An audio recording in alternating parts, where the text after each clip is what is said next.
Assalamualaikum warahmatullahi wabarakatuh. Hello students. This is part 5 of the video.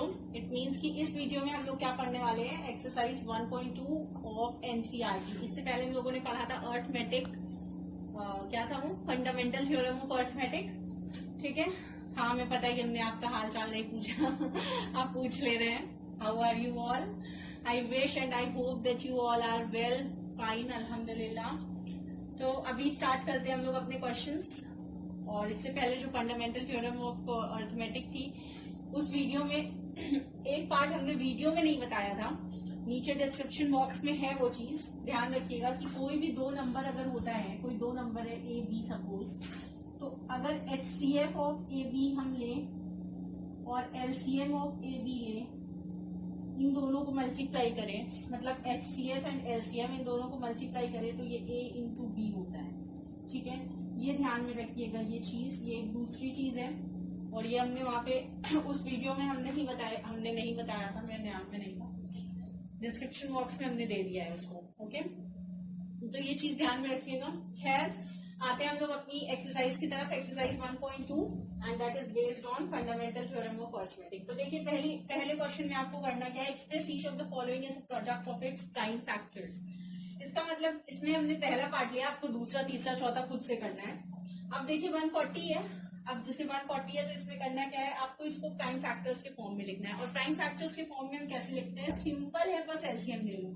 तो 140 का LCM लेंगे तो क्या आएगा, 70, then 35, then 5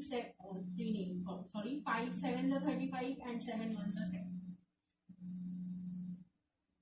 तो ये क्या मिल जाएगा, 2 इंटू 2 इंटू 5 इंटू 7। बस यही करना, तो और कुछ नहीं। इसी तरीके के बाकी भी क्वेश्चन है, उसको भी आपको बिल्कुल ऐसे ही करना है। तो बहुत सिंपल है, और ऑब्वियस ही बात है कि अगर आप बेसिक्स भी लोगे ना तो ये आपसे नहीं पूछेगा, बहुत रेयर चांस है कि आपसे ये पूछे। है, नेक्स्ट पे आते हैं क्वेश्चन नंबर 2। देखिए मेरे पास एनसीईआरटी है, तो क्वेश्चन नंबर 2 मैं रीड कर रही हूँ। ये क्या है, find the LCM and HCF of the following pairs of integer. आपको इंटीजर का पेयर दिया हुआ है, जैसे यहाँ पे 26 और 91 दिया हुआ है। ठीक है, इसको आपको इसका HCF भी निकालना है और LCM भी निकालना है। उसके बाद आपको वेरीफाई करना है कि LCM इंटू HCF, जो अभी हमने आपको बताया था कि LCM into HCF, this is equal to product of two numbers, the given numbers, product of the given numbers। okay, तो ये आपको प्रूफ भी करना है। प्रूफ करने का मतलब ये आपको वेरीफाई भी करना है यहाँ पे। ओके, तो सबसे पहले हम 26 और 91 है, तो सबसे पहले हम इसका LCM निकालते हैं। तो इसका LCM और HCF निकालते हैं तो प्राइम फैक्टराइजेशन करते हैं। 26 का प्राइम फैक्टराइजेशन करेंगे तो यहाँ पे 1 आएगा, 2 आएगा, और 2 13 होता है तो 13 आएगा और 26 आएगा। 91 का करेंगे तो क्या आएगा, 1 आएगा, फिर 2 भी नहीं होगा, 3 भी नहीं होगा, 4 भी नहीं होगा, 5 भी नहीं होगा, 6 भी नहीं होगा, 7 7 2 7 1 7 7 3 21, 7 होगा, 13 होगा और फिर 91 होगा। ओके, तो ये हो गया आपका। अब देखिए इसमें कॉमन क्या है, 1 है और 13 है। तो अभी हमने आपको बताया था कि अगर कॉमन 1 और 13 है तो फिर HCF क्या होगा इसका, इन दोनों में जो हाईएस्ट हो, मतलब कि 13, तो 13 इज द HCF। इसी तरीके से LCM अगर हम निकाले तो LCM क्या होगा इसका, 1 इंटू 13, ये तो हो गई, साथ में 2 इंटू 7, बस 26 इंटू 91 नहीं होगा, ध्यान रखिएगा। हमने इसको ऐसे लिख दिया, इसको एक्चुअल में ऐसे नहीं लिखेंगे, इसको ऐसे लिखेंगे, प्राइम फैक्टराइजेशन के फॉर्म में लिखेंगे। 13 2 26, 37 90। ओके, इसको एक्चुअल में इस फॉर्म में लिखेंगे, ध्यान रखिएगा। इस चीज को हमने कॉमा कॉमा करके लिख दिया था, मगर यहाँ पे प्राइम फैक्टराइजेशन मेथड में लिखते हैं। ठीक है, तो 1 इंटू 13 इंटू 7 और उसके बाद 2, क्योंकि यहाँ पे 2 बचा है और 7 बचा है। ठीक, तो अब देखिए LCM क्या आएगा, 13 2 26, 26 को 7 से मल्टीप्लाई करेंगे अगर तो क्या होगा 7 6 42, 4 7 2 14, 14 और 4 18, 7 6 42, 2 4 7 2 14, 14 और 4 18, तो आंसर आया 182। तो ये आया एचसीएफ और ये आया एलसीएम। अब हमें वेरीफाई करना है, कुछ क्या वेरीफाई करना है, LCM into HCF is equal to product of the given numbers. तो अब देखिए LCM into HCF, LHS verify कर लेते हैं। तो एलएचएस क्या है, एलसीएम इंटू एचसीएफ। एलसीएम कितना है हमारा 182 इंटू एचसीएफ कितना है 13, मल्टीप्लाई कर लेते हैं। 182 को 13 से मल्टीप्लाई करेंगे, 3 2 6, 3 8 24, 2 3 1 3 4 5, ठीक, 1 2 2, 1 8 8, 1 1 1, 6 4 2 6, 8 5 13, 2 3 6 6, ये आया। दूसरा क्या है, product of the given numbers, जो नंबर्स हैं उनका प्रोडक्ट। तो प्रोडक्ट निकालेंगे हम लोग, product of the given numbers, इसका मतलब 26 एंड 91, ये आरएचएस है। तो इसको मल्टीप्लाई कर लीजिए, 26 इंटू 91 करेंगे तो क्या मिलेगा हम लोगों को, 1 6 6, 1 2 2, 9 6 54, 5 9 2 18, 18 और 5 कितना होता है 23, 6 6 3 2, तो क्या मिला हमें 2 3 6 6। तो देखिए एलएचएस और आरएचएस दोनों हमें सेम मिला, तो हम लोग क्या लिखेंगे, LHS is equal to RHS, hence verified.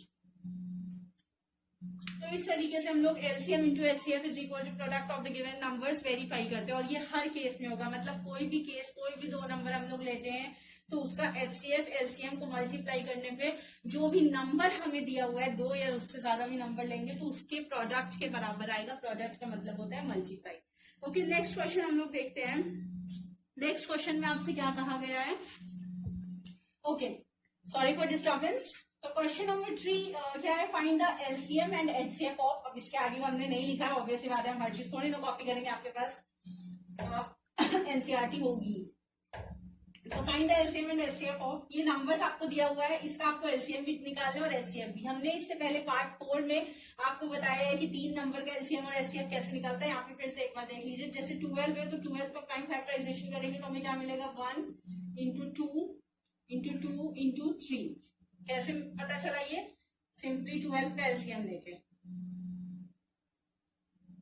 Okay, ध्यान रखिएगा। 15, this is 1 into 3 into 5 and 21, 1 into 3 into 7। Okay, तो अब देखिए इसमें एक 1 तीनों में कॉमन है और एक ये 3 तीनों में कॉमन है। ओके, तो हमारा एचसीएफ क्या होगा, 1 और 3 में से जो हाईएस्ट है इसका मतलब एचसीएफ हमारा 3 होगा। एलसीएम क्या होगा, एलसीएम देखिए जो कॉमन है वो तो हम लोग लिखते ही है, 1 इंटू 3, बचे हुए भी लिखते हैं। क्या क्या बचा है, 2 2 5 7, इंटू 2 इंटू 2 इंटू 5 इंटू 7। अब इतना लंबा चौड़ा नंबर मिल गया हम लोगों को, 5 2 10, 3 2 6, 6 7 42, 42 को 10 से मल्टीप्लाई करेंगे तो 420। ध्यान रखिए, हमेशा कैलकुलेशन ऐसे किया जाता है जहां पे सबसे इजी चीज दिखे हम लोगों को। तो हमें दिख रहा है 5 2 10, अब 10 से कोई भी नंबर मल्टीप्लाई करते हैं तो एक 0 ही बढ़ता है बस, तो उसको अलग कर लीजिए, बाकी नंबर्स को अलग कर लीजिए, इजी हो जाएगा। तो इस तरीके से हमने एलसीएम भी निकाल लिया और एचसीएफ भी निकाल लिया 3 नंबर्स का with the help of prime factorisation method. मगर इस तरह के भी क्वेश्चन आने के बहुत कम चांसेस होते हैं। हाँ, इस तरह का क्वेश्चन देखिए, क्वेश्चन नंबर 4, इस तरह के क्वेश्चन आ सकते हैं आपको, ठीक है। बेसिक्स वालों में तो बहुत चांसेस है। आपको दिया है एचसीएफ ऑफ दीज 2 नंबर्स और आपको एलसीएम निकालना है। तो आपको पता है दैट एचसीएफ इंटू एलसीएम ये क्या होता है, product of the numbers, product of the given numbers. तो एचसीएफ आपको 9 दिया हुआ है, इंटू एलसीएम आपको नहीं पता है, इज इक्वल टू 306 इंटू 657, यही होगा। तो एलसीएम कितना हो जाएगा, ये 9 यहाँ मल्टीप्लाई करें, इधर आएगा तो डिवाइड हो जाएगा, तो 306 इंटू 657 अपॉन 9। ओके, अब ये कैंसिल कर लेंगे, 9 1 9, 9 3 27,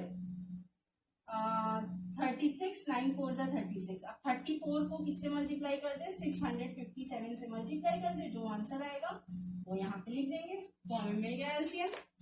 तो इसी तरीके से बस ये करते हैं, ये बस ये रूल ध्यान रखिएगा, ये हमने पहले ही in the beginning of the video आपको ये चीज बता दी है। नेक्स्ट आते हैं question number 5। Okay students, so question number 5। अब देखिए क्वेश्चन नंबर 5 और 6 क्या है, बहुत सिंपल क्वेश्चन से, बस थोड़ा सा आपको लॉजिक लगाने की जरूरत है। Check whether 6 to the power n can end with the digit 0। मतलब कि 6 की कुछ पावर, अब 6 की पावर 1 6 होती है, 6 की पावर 2 36 होती है, 6 की पावर 3 216 होती है, ठीक है। इस तरीके से 6 की कोई पावर क्या कभी 0 से एंड कर सकती है कि नहीं, ये पूछा जा रहा है, ठीक है। तो ऑब्वियस बात है, आपको 6 की पावर 1000 एंड 2000 एंड 1 लाख तक नहीं निकालना है, परेशान मत होइए। इसको कैसे करते हैं, अब देखिए एंड विद द डिजिट 0। अगर कोई भी नंबर 0 से एंड हो रहा है, इसका मतलब किसी भी नंबर की यूनिट डिजिट पे 0 है, या फिर इसका मतलब किसी भी नंबर के लास्ट में अगर 0 आ रहा है तो वो 10 की टेबल में आएगा कि नहीं आएगा। इसका मतलब उसका फैक्टर 10 होगा कि नहीं होगा। सपोज कोई नंबर है 540, तो इसकी टेबल में 10 की टेबल में ये आएगा कि नहीं, इसको हम 54 इंटू 10 लिख सकते हैं कि नहीं। और अगर 10 आ गया, इसका मतलब कि इसके प्राइम फैक्टराइजेशन में अगर लास्ट में 0 आ रहा है तो उसके प्राइम फैक्टराइजेशन में, अब 10 तो हम रखेंगे नहीं क्योंकि 10 is not a prime number, तो इसका प्राइम फैक्टराइजेशन करेंगे तो क्या मिलेगा, 2 इंटू 5 मिलेगा।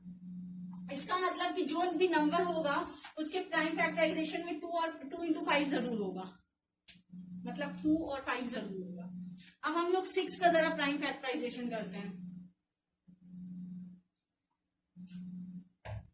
ठीक है। 6 क्या है, 6 की पावर n की बात हो रही है। अगर 6 की पावर 2 होती सपोज, तो इसका मतलब 6 इंटू 6 होता, और 6 का प्राइम फैक्टराइजेशन होता है 2 इंटू 3, तो ये वाले 6 का भी होता है 2 इंटू 3। इसी तरीके की जितनी भी पावर 3 बार है तो ये 3 बार 2 इंटू 3 मिल जाएगा, 4 बार है तो 4 बार 2 इंटू 3 मिल जाएगा, 5 बार है तो 5 बार 2 इंटू 3 मिल जाएगा। इसका मतलब कि जो 6 का प्राइम फैक्टराइजेशन आएगा वही 6 की पावर n का भी प्राइम फैक्टराइजेशन, वही नंबर्स होंगे, सिर्फ उनका नंबर ज्यादा होगा। जैसे कि इसमें एक बार आया था 6 की पावर 1 में एक बार आएगा, 6 की पावर 2 में 2 बार आ जाएगा, 6 की पावर 3 में 3 बार आ जाएगा, 6 की पावर 4 में 4 बार आ जाएगा, 6 की पावर n में n बार आ जाएगा, मगर नंबर चेंज नहीं होगा, नंबर वही होगा। ये क्लियर है ना आपको। सपोज ये 6 दिया हुआ है और 6 की कोई पावर है 10 सपोज, तो 6 की पावर 10 का क्या मतलब, 6 को 10 बार लिखा गया है, 10 टाइम्स, ठीक। 6 को 10 टाइम्स लिखे जाने का मतलब है, अगर हम इसका प्राइम फैक्टराइजेशन करें तो 2 इंटू 3, फिर 2 इंटू 3, फिर 2 इंटू 3, और ये कितनी बार है, 10 टाइम्स, यही मतलब हुआ ना। तो इसका मतलब 6 की पावर n से हमारा जो ये प्राइम फैक्टराइजेशन में नंबर आ रहा है वो चेंज नहीं आएगा, होगा, वो कितनी बार आ रहा है ये चेंज होगा। ये क्लियर है आपको। अब 6 की पावर n अगर दिया हुआ है तो इसका मतलब 2 इंटू 3 की पावर n। इसमें कहीं पे भी हमें 2 तो मिल रहा है, 2 और 5 मिलना चाहिए 10 के लिए, मगर हमें 2 मिल रहा है, मगर हमें 5 नहीं मिल रहा है। अब अगर हमें 5 नहीं मिल रहा है तो इसका मतलब कि ये जो नंबर है इसमें कभी भी लास्ट में 10 नहीं आ सकता। तो हम यहाँ पे लिखेंगे for a number to end with unit digit, तो for a number to end with unit digit 0 it must have 2 and 5 in its prime factorization। इसके प्राइम फैक्टराइजेशन में 2 और 5 होना जरूरी है, क्योंकि 2 5 से 10 होता है, और 10 हर उस नंबर 10 की टेबल में हर वो नंबर आता है जिसके लास्ट में 0, या आप कह सकते हो कि अगर लास्ट में 0 है तो वो 10 की टेबल में आएगा ही, ठीक है।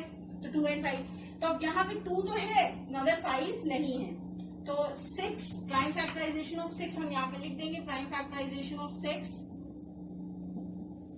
इज 2 इंटू 3, और यहाँ पे लिखेंगे 5 इज नॉट देयर, hence हम कह सकते हैं 6 to the power n can not and with the digit 0। Okay, तो देखिए बहुत सिंपल क्वेश्चन था, आपका कॉन्सेप्ट क्लियर हो गया होगा। ये आपका एक्सप्लेनेशन पार्ट है, ये आपको जब आप सोल्यूशन करेंगे तो आपको ये लिखने की जरूरत नहीं है, ये आपके लिए है कि क्योंकि बच्चों को ये कंफ्यूजन हो जाती है, क्योंकि 6 की पावर n है तो बच्चे सोचेंगे पावर n है तो पावर n अगर 10 ले ले पावर 2, तो अगर पावर 10 ले लेंगे तो उसका मतलब कि 6 बार मल्टीप्लाई कर देंगे, 10 बार मल्टीप्लाई कर देंगे, तो 10 बार मल्टीप्लाई करने पे भी 1000 बार मल्टीप्लाई करने पे भी हमें मिलेगा वही 2 into 3, बस इसका नंबर बढ़ जाएगा। ठीक है, तो ये हो गया। नेक्स्ट क्वेश्चन पे आते हैं, explain why this and this are composite numbers. हमें ये बताना है कि ये और ये कॉम्पोजिट नंबर्स है क्यों। तो अगर हम इसको प्रोडक्ट ऑफ टाइम के फॉर्म में लिख दे तो वो कॉम्पोजिट नंबर होगा, क्योंकि हम लोगों ने ये पढ़ा है फंडामेंटल थ्योरम ऑफ अरिथमेटिक में कि कॉम्पोजिट नंबर को हम उनके प्रोडक्ट ऑफ टाइम में लिख सकते हैं और वो यूनिक होता है। वो यूनिक होता है, इसका मतलब है कि किसी और के लिए वो यूज नहीं हो सकता। इसका मतलब कि अगर जैसे हमने 2 into 3 लिखा, ये प्रोडक्ट ऑफ टाइम है 6 का, ठीक है, कॉम्पोजिट नंबर बन गया। तो 2 into 3 अगर 6 के लिए यूज हो रहा है, मतलब किसी और के लिए नहीं यूज हो सकता, ये है यूनिकनेस का मतलब। तो अगर 6 के लिए हम 2 into 3 लिख रहे हैं तो इसका मतलब कि 6 कॉम्पोजिट नंबर है, तो हमें ये मिल रहा है, तो हमें ये मिल रहा है तो 6 कॉम्पोजिट नंबर है।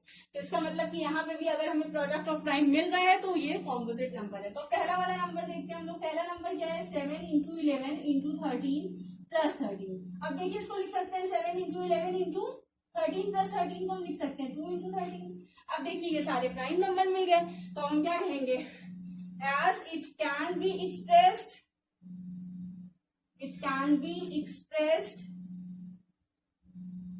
as a product of primes, hence it is a composite number। इसी तरीके से हमारा दूसरा नंबर है, देखिए 7 into ऊपर लिखे क्या, हाँ क्वेश्चन रफ करके ऊपर लिखते हैं ताकि आपको ज्यादा अच्छे से समझ पाए। Don't worry, I have book. तो दूसरा नंबर है हमारा 7 into 6 into 5 into 4 into 3 into 2 into 1 plus 5। अब बच्चे कंफ्यूज हो जाएंगे ये कैसा नंबर है। अरे 7 into 6 को हम लिख सकते हैं 2 into 3 into 5 into 4 को हम लिख सकते हैं 2 into 2 into 3 into 2 into 1 plus 5। अब देखिए ये 5 इसको लास्ट में लिख दे तो ये हो जाएगा 7 into 2 into 3 into 2 into 2 into 3 into 2 into 1 into 5 plus 5। अब अगेन वही 5 plus 5 को हम क्या लिख सकते हैं 2 into 5 तो 7 into 2 into 3 into 2 into 2 into 3 into 2 into 1 into 2 into 5। अब देखिए यहाँ पे हमें सारे प्राइम नंबर मिल गए, तो this number also can be expressed as a product of prime, hence it is a composite number। मतलब ये सेम चीज उठा के यहाँ पे भी लिख देंगे। तो इस तरीके से हमारा ये वाला क्वेश्चन भी हो गया। बहुत सिंपल क्वेश्चन था, सिर्फ आपको थोड़ा सा दिमाग लगाना था। Okay students, so this is our last question, question number 7। और ये इतना लंबा क्वेश्चन है और हमने पूरा बोर्ड पे लिखा है, इस वजह से कि अगर सपोज आपकी बुक आपके पास नहीं है और तो आप ये सोच के कि चलो बाद में देख लेंगे, बुक अभी कौन लेने जाए, उस कमरे में दूसरे रूम में रखी हुई है, तो ऐसा कुछ मत करिएगा। ये आप स्क्रीनशॉट ले लीजिए, आपको क्वेश्चन मिल जाएगा। खैर, तो ये क्वेश्चन क्या है, there is a circular path around there is a circular path around there is a circular path around a sports field. Sonia takes 18 minutes to drive one round of the field while Ravi takes 12 minutes for the same।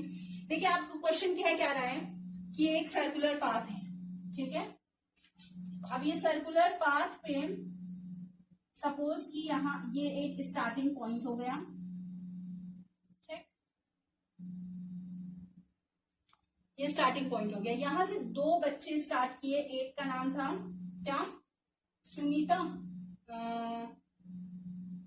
हाँ सोनिया, और दूसरे का नाम है रवि। ठीक है, दोनों ने सेम प्लेस से स्टार्ट किया, देखिए लिखा हुआ है सेम पॉइंट से स्टार्ट किया है, सेम टाइम पे स्टार्ट किया है और सेम डायरेक्शन में स्टार्ट किया है, मतलब दोनों एक ही डायरेक्शन में जा रहे हैं। मगर वो कह रहा है कि सोनिया को इस पूरा राउंड कंप्लीट करने में 18 मिनट लग रहा है और कहा गया रवि को 12 मिनट लग रहा है। ठीक है, सोनिया को 18 मिनट लग रहा है। अब देखिए ये 18 मिनट में कंप्लीट करेगी और ये 12 ही मिनट में कर लेगा, तो ये 12 मिनट में करके आगे चला जाएगा। ठीक है, जब ये 6 मिनट और चल लेगा, 12 मिनट प्लस 6, 12 मिनट में ये कंप्लीट हो जाएगा। 12 प्लस 6, जब ये 6 मिनट और चल के यहाँ पहुंचेगा तब सोनिया यहाँ आएगी 18 मिनट पे, है ना। तो आपसे क्वेश्चन पूछ रहा है कि कितनी देर के बाद इन लोग फिर से इसी स्टार्टिंग पॉइंट पे आ जाएंगे। तो अब देखिए ये कैसे मिलेगा हम लोगों को, एक ऐसा नंबर, क्योंकि जैसे एक राउंड कितने मिनट में ये चलेगी, सोनिया कितने मिनट में चलेगी, 18 मिनट्स में।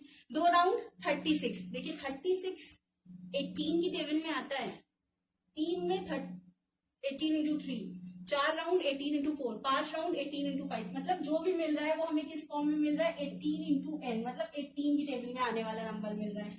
इसी तरीके से यहाँ पे एक राउंड 12 मिनट में, 2 राउंड 24 मिनट में, 3 राउंड 36 मिनट में, इसका मतलब इसमें क्या मिल रहा है, 12 इंटू n के फॉर्म में मिल रहा है। मतलब यहाँ पे 18 की टेबल में और यहाँ पे 12 की टेबल में, मतलब इन लोग जितने मिनट में इस स्टार्टिंग पॉइंट पे आ रहे हैं वो 18, सोनिया का 18 की टेबल में आने वाला नंबर होना चाहिए और रवि के लिए 12 की टेबल में आने वाला नंबर होना चाहिए। तो पॉइंट यहाँ पे आ रहा है कि ये दोनों मिलेंगे कब, तो ये दोनों तब मिलेंगे जब हमें ऐसा नंबर मिले जो इसकी टेबल में भी आ रहा है और इसकी टेबल में भी आ रहा है। फिर ये बोला है कि पहली बार कब मिलेंगे, तो पहली बार का मतलब जो सबसे छोटा नंबर होगा जो इसकी टेबल में भी आ रहा है और इसकी टेबल में भी आ रहा है। अब जो सबसे छोटा नंबर है जो इन दोनों की टेबल में आ रहा है, इसका मतलब जो सबसे छोटा नंबर है जो इन दोनों का मल्टीपल है, और दोनों का मल्टीपल है मतलब कॉमन मल्टीपल है, तो सबसे छोटा कॉमन मल्टीपल, सबसे छोटा का मतलब लीस्ट, तो लीस्ट कॉमन मल्टीपल निकालना है। लीस्ट कॉमन मल्टीपल का मतलब हमें क्या निकालना है, एलसीएम निकालना है। और किसका निकालना है, 18 और 12 का निकालना है। ऐसे समझते हैं क्वेश्चन, ठीक है। खैर, तो हमें एक्चुअल में निकालना क्या था, एलसीएम निकालना था। अब जब हमें ये पता चल गया कि हमें एलसीएम निकालना है तो बहुत सिंपल तरीका है, इसमें तो यूक्लिड डिवीजन लेमा भी नहीं लगाना है, मतलब एचसीएफ के लिए हमें एक अलग से लेमा दिया हुआ था, एल्गोरिथम दी हुई थी। यहाँ पे प्राइम फैक्टराइजेशन करना है, तो 12 का प्राइम फैक्टराइजेशन होता है 1 इंटू 2 इंटू 3, बहुत बार कर चुके हैं, ठीक है, बस एलसीएम लेके। 18 का होता है 1 इंटू 2 इंटू 3 इंटू 3, तो कॉमन क्या मिला हमें, 1 मिला, 2 मिला और 3 मिला, ठीक। तो एलसीएम क्या होगा, सबसे पहले कॉमन वाला लिख देंगे 1 इंटू 2 इंटू 3 और फिर बचा वाला 3 इंटू 2, तो 2 3 6 एंड 2 3 6, 6 6 36, तो एलसीएम हमें मिला 36 मिनट। मिनट इसलिए क्योंकि ये भी मिनट में है और ये भी मिनट में है, तो ये वाला भी किसमें आ जाएगा, मिनट में आ जाएगा। ओके, तो मतलब 36 मिनट के बाद ये दोनों वापस मिलेंगे। अब 36 मिनट देखिए, 36 मिनट में ये जो सोनिया रहेगी ये 2 राउंड कंप्लीट करेगी, 18 1 सा 18 2 सा, तो 36 मिनट में इसका 2 राउंड कंप्लीट होगा और इसका रवि का 12 1 सा 12 2 सा 12 3 सा होता है, तो रवि का 3rd राउंड कंप्लीट हो जाएगा। तो इस तरीके से हमारा ये वाला क्वेश्चन भी हो गया, तो ये एक्सरसाइज भी अल्हम्दुलिल्लाह कंप्लीट हो गई। अब हम लोग इसके बाद देखेंगे कि इर्रेशनल नंबर्स हम लोग कैसे प्रूव करते हैं और टर्मिनेटिंग नॉन टर्मिनेटिंग जो फ्रैक्शंस होते हैं वो हम लोग कैसे प्रूव करते हैं। बहुत सिंपल है वो भी, उसके पहले आपको ये एक्सरसाइज करनी है अपनी कॉपी में। ध्यान रखिएगा, do practice the questions, otherwise you will not get anything. सिर्फ वीडियो देखने से समझ में नहीं आएगा, आपको करना भी पड़ेगा। ओके, जज़ाकल्लाहु खैरा। अस्सलामु अलैकुम व रहमतुल्लाहि व बरकातहू।